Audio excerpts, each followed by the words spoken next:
The next important crop is oilseeds. India actually started a yellow revolution to increase the edible oil production in our country. The main oil seeds that are produced in India are: one is groundnuts, then it is mustard, coconut, sesame, that is til, soya bean, castor seeds. From castor seeds, we get castor oil, which is a lubricant, cotton seeds, linseed, and sunflower. Most of these are edible and used as a cooking medium, but some are also used as a raw material in the production of soap, cosmetics, ointments, and even lubricant. Oil seeds in India cover approximately 12% of the total cropped area of the country. Now, among the oil seeds, the number one crop of India is groundnuts. Out of all the oil seeds, 50% is groundnuts that is produced in India. So where does India lie when it comes to the production of groundnut? Again, we rank second next to China. Groundnut is a kharif crop and it accounts for about half of the major oil seeds that are produced in the country. Gujarat is the largest producer of groundnuts and it is followed by Rajasthan, Andhra Pradesh. The next crop I will say is rapeseeds. In rapeseed production, India is third largest producer after Canada and China. Linseed and mustard are rabi crops. Then it is sesame. It is a kharif crop in the north and a rabi crop in the south. Because in south there is nothing called rabi season. Rabi season means it is a pleasant climate. It is a kind of mild summer. Then we have castor seeds.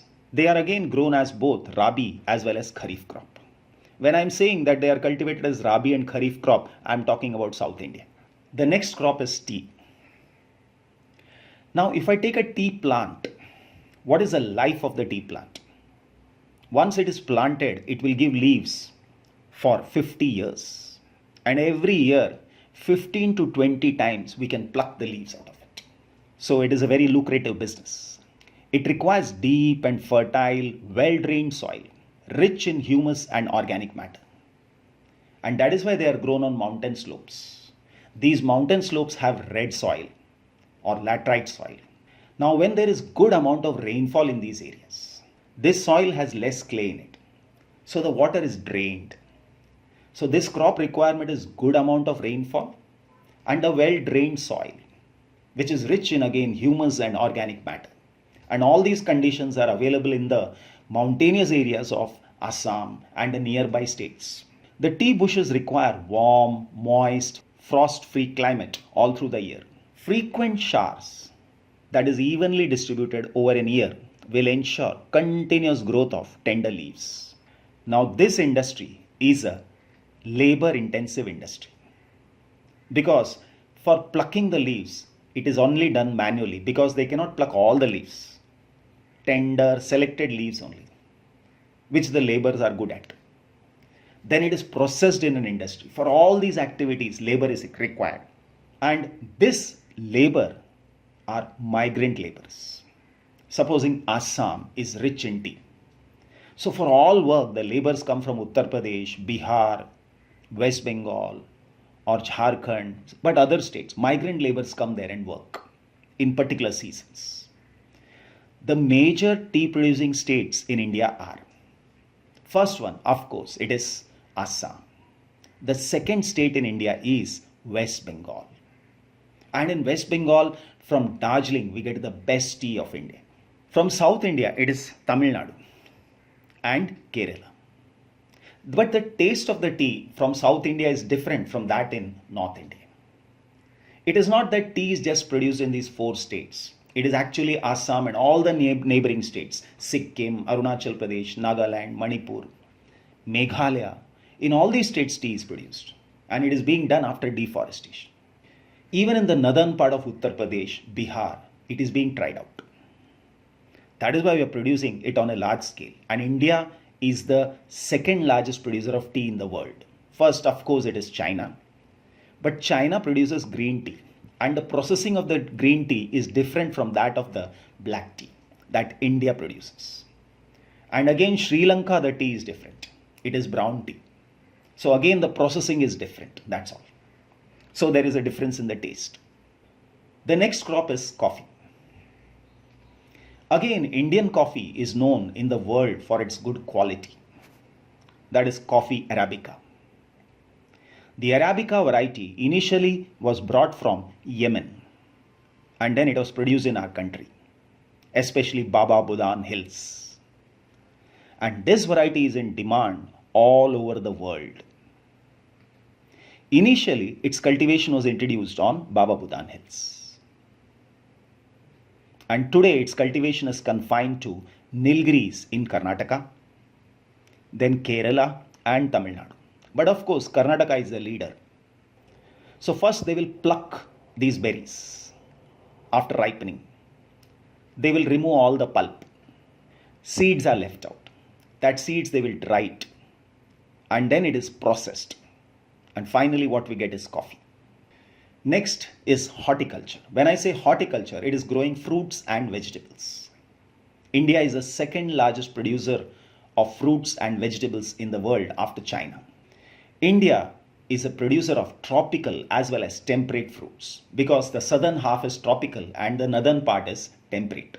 If I say fruits in India, we have mangoes of Maharashtra, Andhra Pradesh, Telangana, Uttar Pradesh and West Bengal.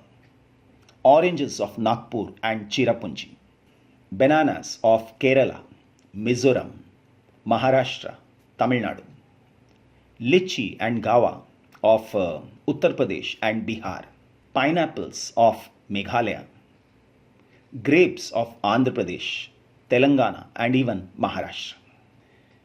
When I talk about north, we have apples, pear, apricots, walnuts of Jammu and Kashmir and Himachal Pradesh are in great demand in the world. Talking about non-food crop. First one, rubber. If I take a rubber tree, once it is planted, say initially after 3-4 years, it starts giving latex, which in South India is called milk. So once this tree is planted, it gives income to the farmer for 20 years. Every day in the morning, they will put, that is early in the morning, 6 o'clock, they'll put a small cut on the tree. And it will start giving latex drop by drop, which gets collected in the bowl. Generally, it is coconut bowl. And by 10 o'clock, it will stop. Then, from all the trees, it is collected in buckets. They put it in a tray and add some chemicals, whereby it will become thick, thin sheet. They will dry it and they will give it to the industry, where it is further processed into say tires, tubes, etc. So first one, it is an equatorial crop and Kerala is close to equator. Southern part of India is close to equator. Under special conditions, it is also grown in tropical and subtropical areas. So it is being tried out in those areas, but it is not produced on a large scale. It requires mostly moist and humid climate. Again, Kerala is close to the coast, so it fulfills that requirement.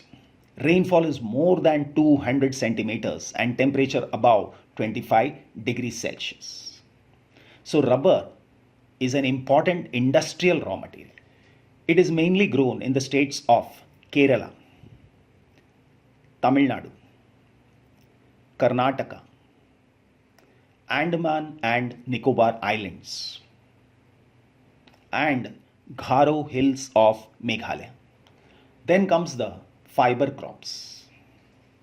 Among the fiber crops, we have cotton, jute, hemp, and natural silk. Now, these are the 4 major fiber crops grown in India. The first 3 are actually derived from the crops that are grown in the soil, and the later, that is silk, is obtained from cocoons of the silkworms fed on green leaves, especially mulberry leaves. Rearing of silkworm for the production of silk fiber is what is known as sericulture. Now, generally the farmers buy the eggs, which is kept in the refrigerators by the sellers. They bring it home, they will put it in a tray, and they will put the mulberry leaves in the tray. And in the room temperature, these eggs hatch out and the silkworms come out. they start eating the leaves. They grow up and they give out their saliva. As the saliva is coming out, it becomes yarn. And from this yarn, they make these cocoons. Once this cocoon is done, the silkworm gets trapped inside the cocoon. So all these cocoons are collected and put in hot water. So naturally, the silkworms die. Because if that is not done, they will start once again eating it back and they will spoil the threads. So once it is put in hot water, they are able to draw the thread out of it. So they are able to make silk fibers out of it. And then from the silk fiber, we make silk cloths. And when it comes to India, silk clothes, Karnataka ranks first. Then, talking about cotton, India is believed to be the original home of cotton plant. It is cultivated as a kharif crop and it requires 6 to 8 months to mature. It requires high temperature, light rainfall, irrigation, and 210 frost-free days and bright sunshine for its growth. In the textbook, the data that is given is for 2016. India was the second largest producer of cotton after China. But right now, the country that ranks first in the production of cotton in the world is India. India is first, China second, USA third, Pakistan fourth, and Brazil fifth. Cotton grows well in drier parts of black cotton soil of the Deccan Plateau region. And that's why we have Maharashtra, Karnataka, Telangana, even Andhra Pradesh. Major cotton producing states in India are 1. Maharashtra, Gujarat, Madhya Pradesh, Karnataka, Telangana, Andhra Pradesh, and Tamil Nadu. Talking about jute, jute is called as the golden fiber. It grows well on well-drained fertile soil in the floodplains where the soils are renewed every year. And that is why the delta regions of West Bengal is the best place in India. It requires high temperature during the time of its growth. The major jute producing states are West Bengal, Bihar, Odisha, Assam, and Meghalaya. It is used in making gunny bags, mats, ropes, yarn, carpets, and other artifacts. And when it comes to jute production, India ranks first in the world. The country that is second is Bangladesh, then China. Now, due to its high cost, it is losing market to synthetic fiber and packing materials, particularly nylon. So that was all about crops in our country. Now we shall understand why technological and institutional reforms are required in our country. Well, the reasons behind that are agriculture has been practiced in India for thousands of years. Sustained use of land without compatible techno-institutional changes have hindered the pace, that is speed of agricultural development. In spite of development of sources of irrigation, most of the farmers in large part of the country still depend upon monsoon and natural fertility in order to carry on their agriculture. For a growing population, this poses a serious challenge. And agriculture, which provides livelihood for more than 60% of its population, needs some serious technical and institutional reforms. And that is why we can say this is what is required. Now let us see the list that is set up by the government to modernize and improve the Indian agriculture. The first one is ICAR, that is Indian Council of Agricultural Research. Then it is agricultural universities, veterinary services, where animals are treated, animal breeding centers, horticulture department, that is meant for developing the growth of fruits and vegetables in the country, research and development in the field of meteorology and weather forecast that would help the farmers in agricultural activities. Improve rural infrastructure. When I say infrastructure, it refers to the support system. Villages require electricity. They require cheap loans. So banking facilities, transport. So these are all a part of infrastructure. What initiatives are taken by the government to ensure the increase in agricultural production? Well, a number of measures have been taken.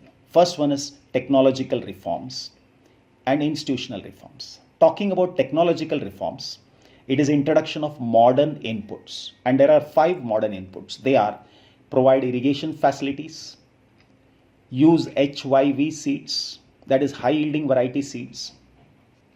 High yielding variety seeds take less time to grow and gives more amount of grains, and they can be pest resistant. So that's a good thing.